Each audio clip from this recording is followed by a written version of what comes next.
സഹിക്കാൻ കഴിയാത്ത സങ്കടമുണ്ടാകുമ്പോൾ നെഞ്ചിലൊരു വല്ലാത്ത ഭാരം അനുഭവപ്പെടാറുണ്ടോ?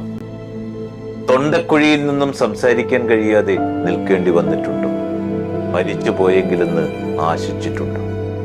ബന്ധത്തിന്റെ തുടക്കത്തിൽ പെരും സ്നേഹത്താൽ പൊതിയുകയും പിന്നീട് കാരണമേതുമില്ലാതെ അകൽച്ച പാലിച്ചും ബഹുമാനക്കേട് കാണിച്ചും ചിന്താക്കുഴപ്പം ഉളവാക്കുകയും ചെയ്യുന്നവരെ പരിചയമുണ്ടോ?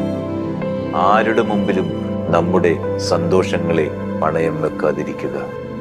പറയാതെ പറഞ്ഞൊഴിവാക്കാനും പുതിയ സാഹചര്യങ്ങൾ വരുമ്പോൾ മാറി ചിന്തിക്കാനും മനസ്സുള്ള മനുഷ്യരുടെ കാലമാണിത്. നമുക്ക് നമ്മളെ ഉള്ളൂ എന്ന ചിന്ത കരുതി വെക്കുക.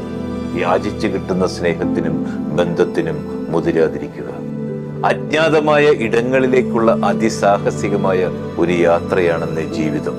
വഴി തെളിക്കുന്നവരെക്കാൾ വഴി മുടക്കുന്നവരാകും ജീവിതത്തിൽ കണ്ടുമുട്ടുന്നതിൽ ഏറെ.